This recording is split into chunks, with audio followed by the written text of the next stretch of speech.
Hello, listeners, and welcome back to our podcast.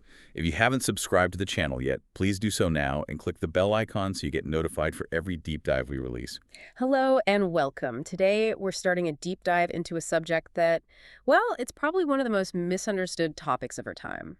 We're talking about the rights of women in Islam, their status, and their role within the family structure, all based on Islamic principles. Exactly. And the mission for this analysis is very clear and really twofold. First, we need to separate all the common misconceptions and false narratives from what the principles actually say. And second, we want to shine a light only on those clear, just, and balanced principles that the research and unbiased researchers have outlined for both men and women. The goal here is to give you a direct path to the root of these principles so you can understand them in a practical sense. And this particular research places a huge emphasis on achieving balance within the home environment and, crucially, on protection from all forms of oppression and injustice. That's because, from an Islamic perspective, the well-being of the individual and the health of society, it all starts with the family unit. If the home is a sanctuary of peace, then life itself becomes peaceful. Okay, let's unpack this then. We're starting at the very foundation, family harmony and tranquility.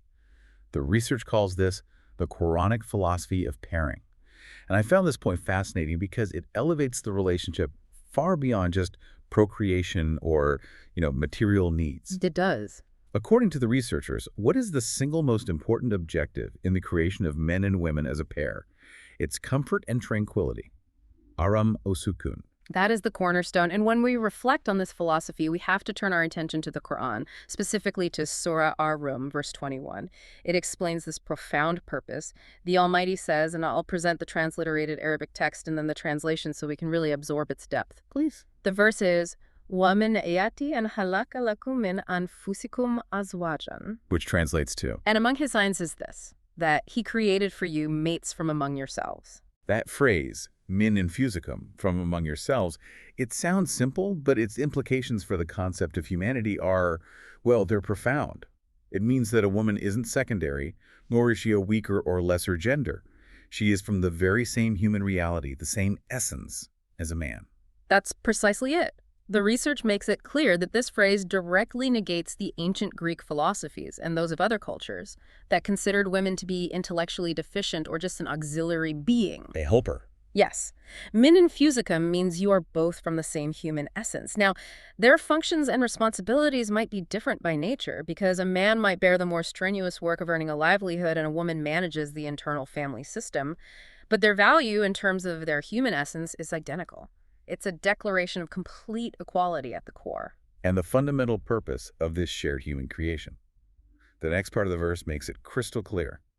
Litaskunu ilaiha. The translation being that you may find tranquility in them. This is so important.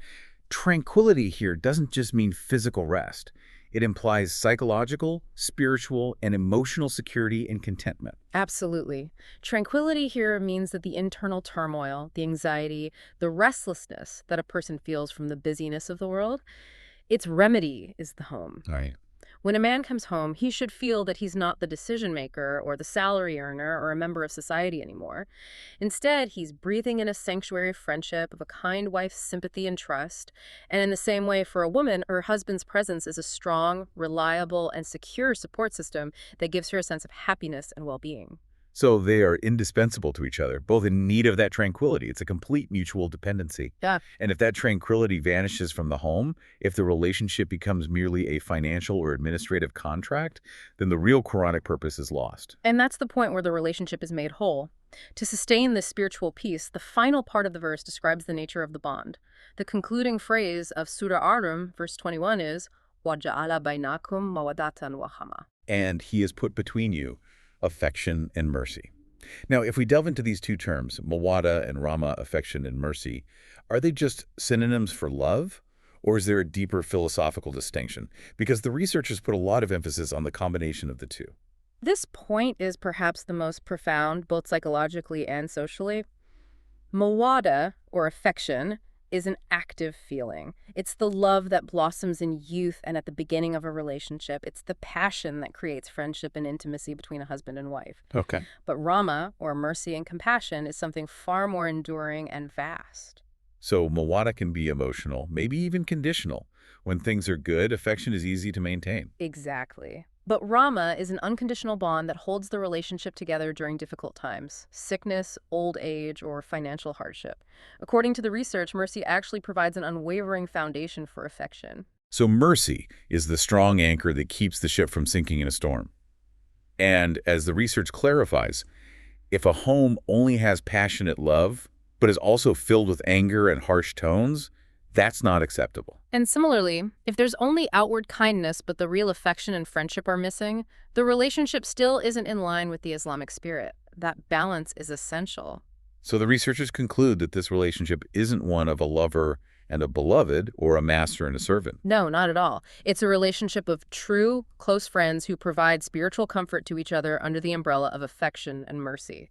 This is the unbreakable foundation of the Islamic family system. So that's the foundation of philosophy of the family. Now let's move on to the basic human and legal status of women. These are 7 fundamental rights that the research and unbiased researchers have derived from Islamic teachings, and they completely reject the notion that women hold a secondary status. Right. The very first right is real humanity and the denial of privilege. The research states unequivocally that a woman is a real, complete human being. A man holds no privilege in the definition of humanity. Both are from the same essence, as we just saw in Surah Ar-Rum. And the most powerful Quranic evidence for this is in Surah Al-Hujurat, verse 13. I'll read the transliterated text and its translation to make the point clear for our listeners. The verse begins, Ya ayyuhan nasu inaka lakunkum min dhakalin wa untha.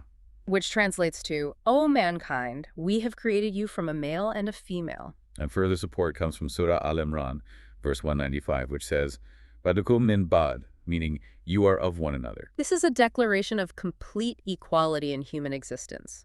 A woman's creation is not an accident, nor is she a secondary being created for man. She is a fundamental and complete human unit. The second right is legal personality. This means a woman is a full and responsible member of society and possesses all the rights that come with legal personhood, just like any citizen. The third right is natural and legal kinship. Since she is the natural offspring of her parents, just like her brothers, she is officially and legally included among all relatives.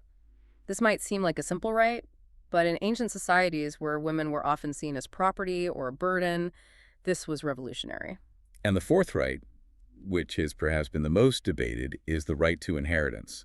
Islam explicitly established this for the daughter, whereas before this right either went to the son or to tribal chiefs. But this raises a question that's probably on the minds of many of our listeners. If men and women are equal in their human essence, how does the research address the criticism that in some cases, a daughter's share of inheritance is less than a son's? This point really needs clarification. It's a very important and frequently asked question, and the research provides an answer within the context of the overall Islamic financial system and its philosophy of responsibility.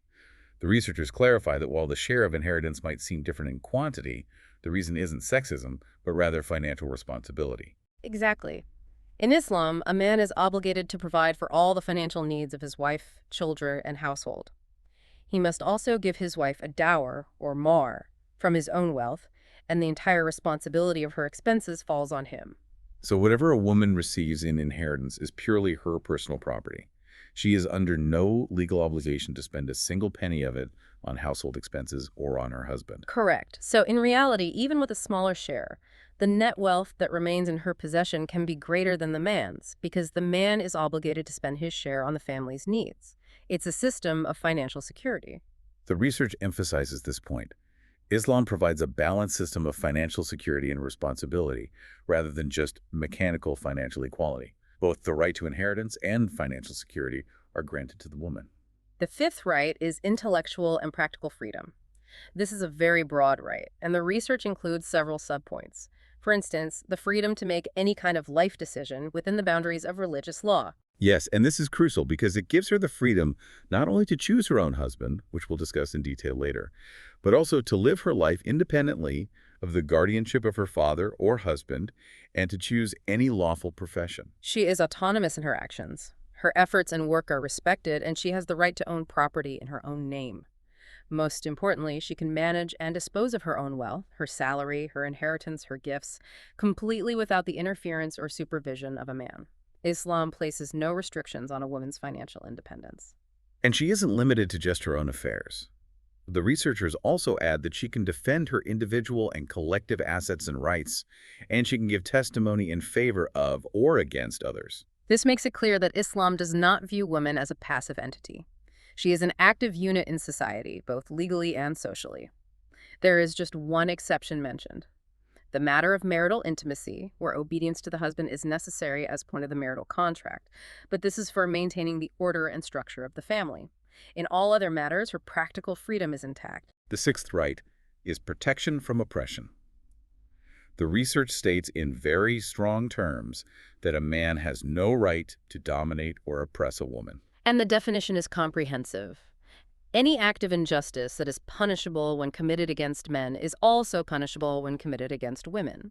This means that in the eyes of the law, men and women are equal.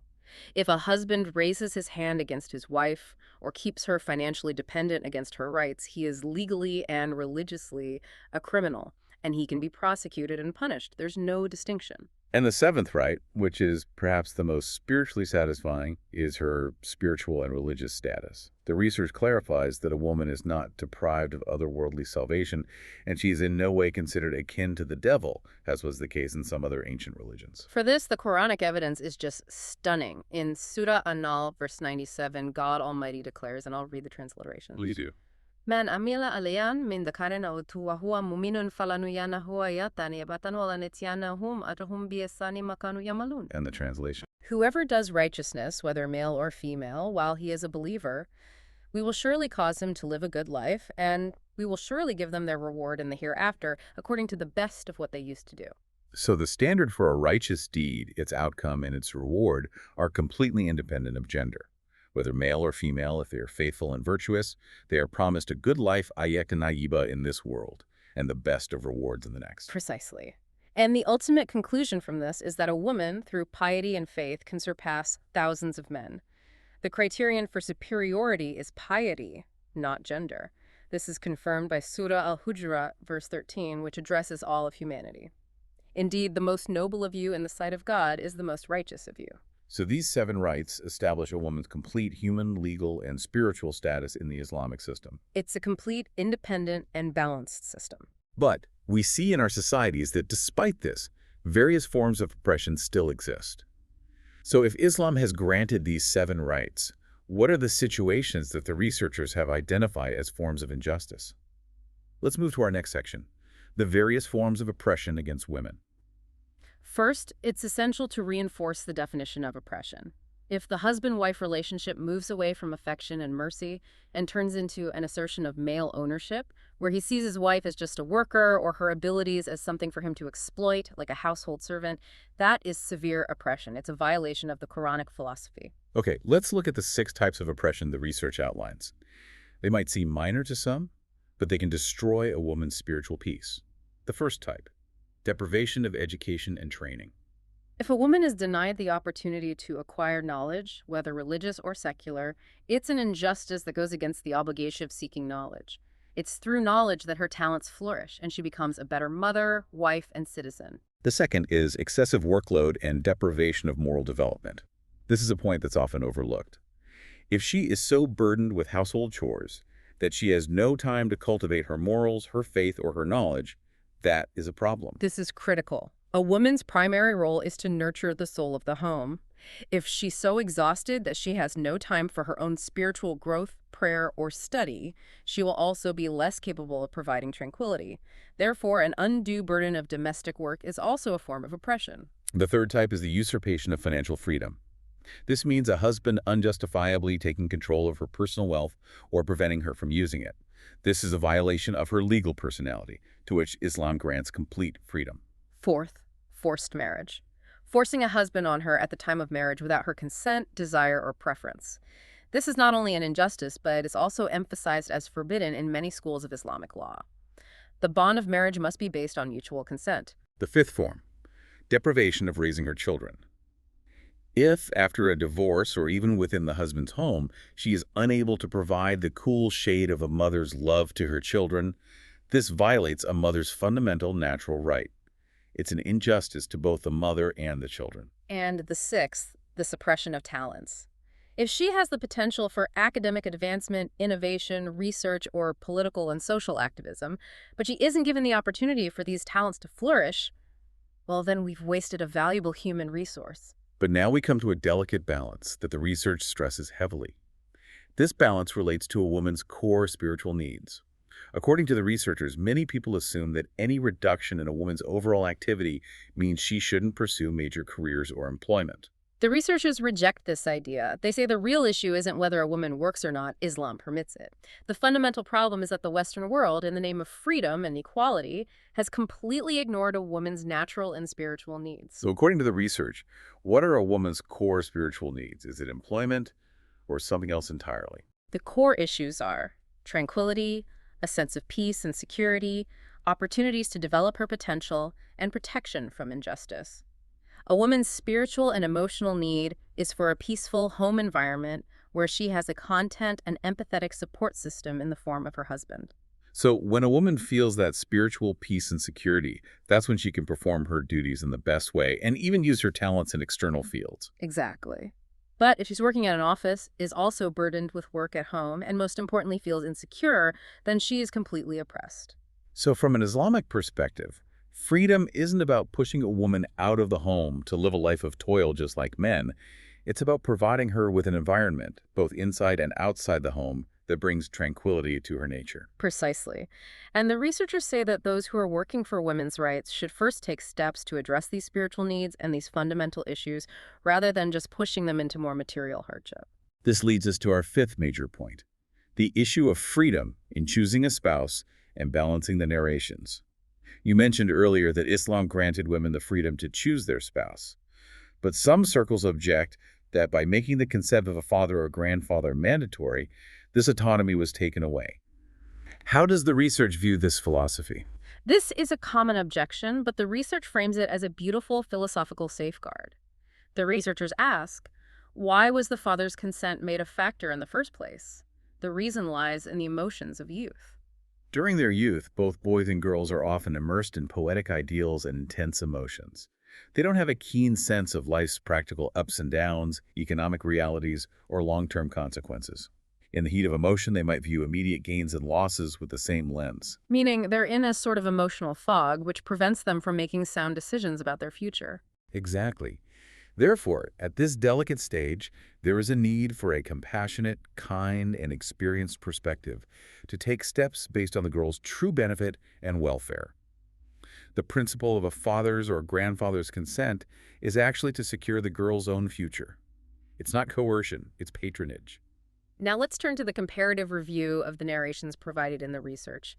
These three hadith help clarify the final stance of Islamic law on this matter. The first narration is from Imam al-Sadiq, peace be upon him, which seemingly makes consent mandatory. That's right. Narration 1 states, "La tuzawwaj dawat ala bama min al-ga'i ila bidin abadihin."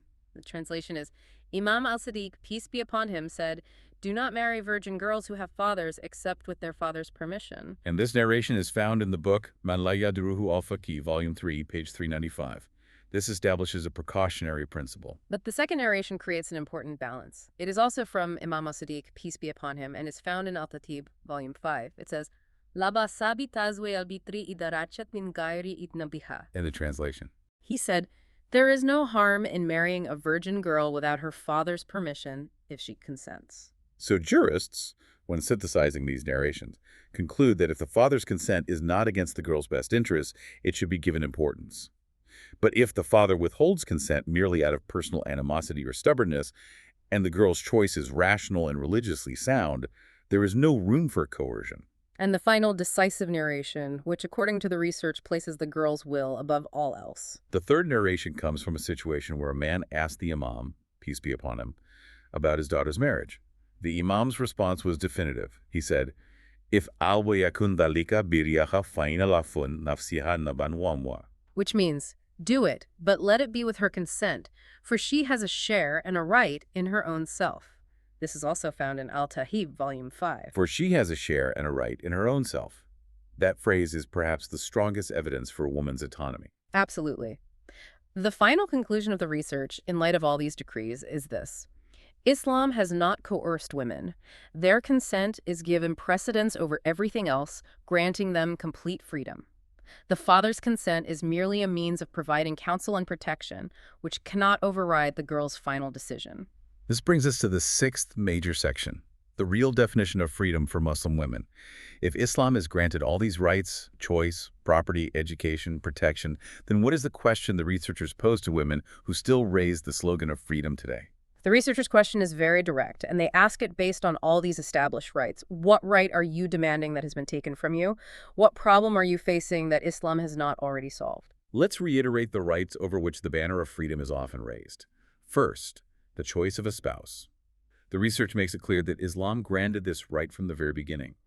The greatest practical example is the life of Lady Khadija, peace be upon her, who not only set a proposal for her marriage to the Prophet Muhammad, peace and blessings be upon him and his family, but also exercised full control over her trade and wealth. Second, the right to education. If the goal of Muslim women is to demand education, Islam not only gave them this right, but made it obligatory. Talab alim farayutun ala kulli muslimin wa muslima. Seeking knowledge is a duty for every Muslim man and woman.